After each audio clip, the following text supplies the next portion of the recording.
Okay, I'm here with Dr. Roy Jackson, who's the course leader for Religion, Philosophy and Ethics at the University of Gloucestershire. And I'm going to ask him a question that was sent me by a teacher in Chelsea, who is working with her OCR A2 students.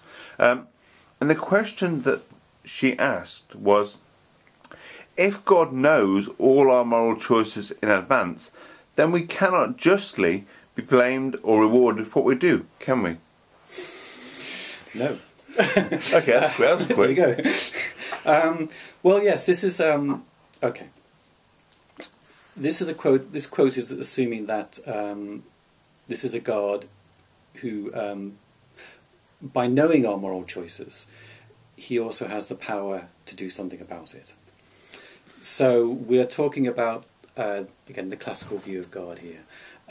God as all-powerful, as all-knowing, and all-good. So it's the usual problem that would go away if we just change our idea of this kind of God.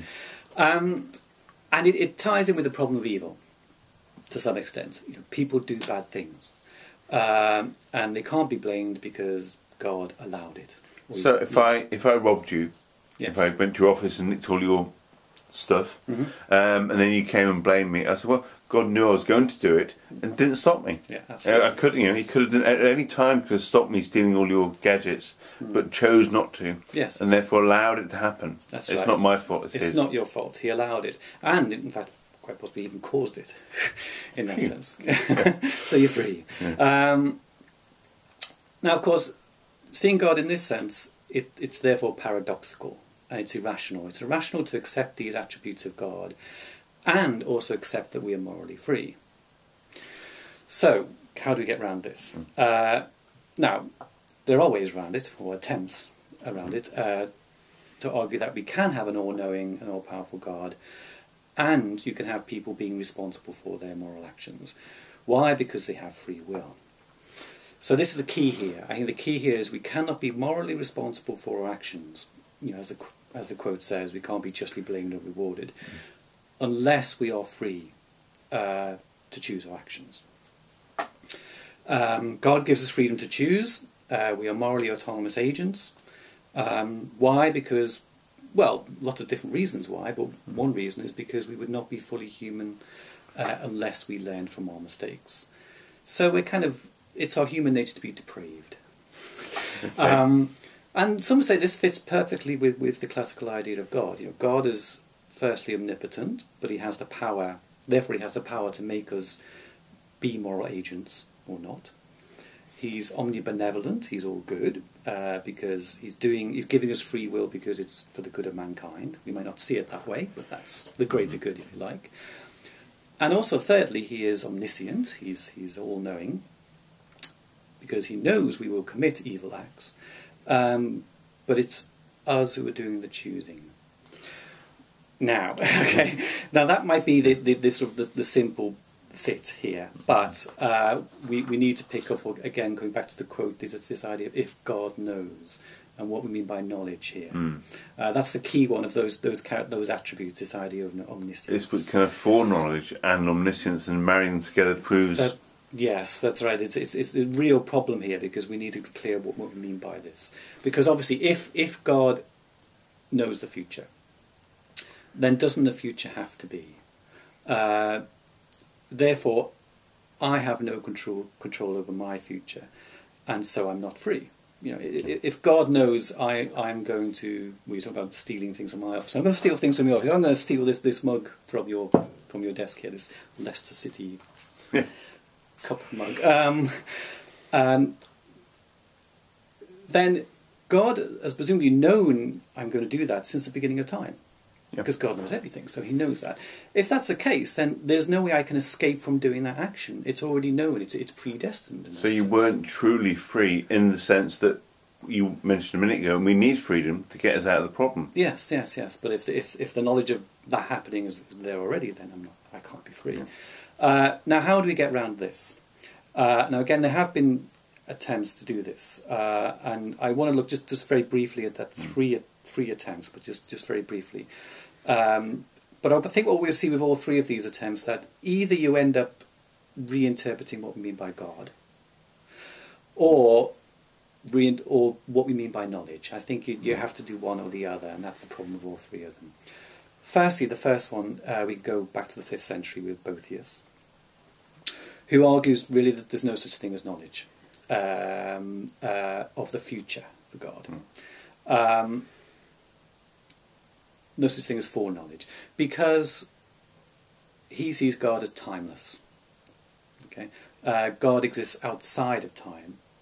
Therefore, to say that God will know what occur in the future doesn't make any sense. Because for being outside of time, the past, present, and future are all laid out. There isn't a future of things that hasn't, for them, happened yet. I guess. Yeah, that's right. Yes, it doesn't make it makes sense to us. I mean, we obviously we're living through time. But we're inside, not outside. Yes, we're inside time, and also it probably also makes sense to talk about being free. But for God, outside of time, it's not relevant in any way. So it means I could steal your mug and say I'm doing this freely, and I'm doing it in time. But for God, that doesn't make any sense at all. God just has knowledge, pure and simple. It's as simple as that. Problem with that is, again, as I say, it does kind of alter perhaps many people's conception of what God is. Many would regard God as more sort of personal, acting in time, involved in time. It's the active bit that it seems to kind of edge you away from the kind of active bit of many people's conception of a theistic deity. It becomes pretty much an inactive, abstract, philosophical God. Which the God of the philosophers, not the real, that's right, not of that's people. Right, that's right. So people are not too happy with this. So is there a way where we can maintain this more classical personal view of God, and maybe instead look at how we understand what we mean by knowledge? So secondly, we can move forward in time 1,000 years to a Jesuit thinker by the name of Louis de Moliner, who argued that, this is in the 16th century, that God knows what would be the case if. He calls it middle knowledge. This is the idea that I am free to act in a given situation. Now, what he means by this is really, surely omniscience is really having knowledge of all possibilities. That's really what omniscience should be. Surely it's not just one thing, but it's all possibilities. So my choice to steal your mug is determined by a given set of circumstances. But if those circumstances had been different, I could have done something different. And your choice, your moral choice, would be part of that kind of nexus of factors that led to your choice. Yes, absolutely. It's your fault. Well, but is it? I think this is the issue, because again, to what extent, how far do you go back in those set of circumstances? Because I think the problem then is, are there really any other possibilities? Do we end up with something that looks very much like determinism? Yes, absolutely. You had no choice but to do it because various factors impinged on you and were always entrained to do so. That's right, yes. The if thing is, if I'd never been born, would there then be possibilities for me in this life? There wouldn't be, because I hadn't been born. So in actual fact, given that God has to have knowledge of something, he can't have knowledge of things that actually could never occur. So again, there's problems with that. Thirdly and finally, then, we can go right to the 21st century now, or late 20th century, really.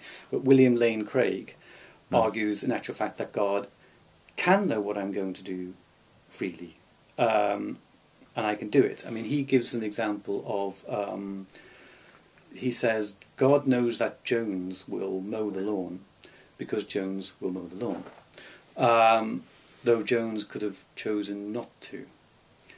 Now, that doesn't seem to make very much sense to me anyway.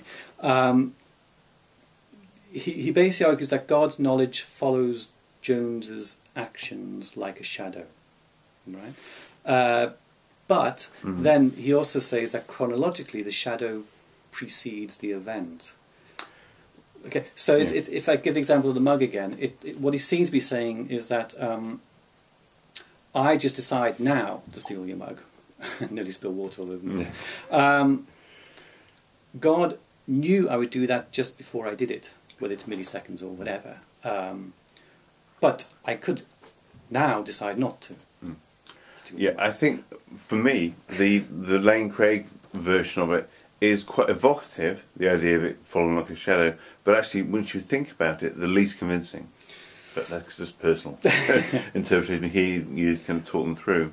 Well, yeah, well, because I suppose, I mean, I think the problem with partly is because doesn't it actually limit God's knowledge again? Because, okay, he might know what I'm about to do now, but presumably it means he won't know what I will... An hour ago, he wouldn't have known that I was going to steal your if mug. we'd asked God an hour ago, in 50 minutes, yes. will Roy steal my mug? Yeah. And I've been and asked him if yes. he do such things. Yeah. He wouldn't be able to tell. Tell when? You know, so you introduce lots of peculiar factors like how soon.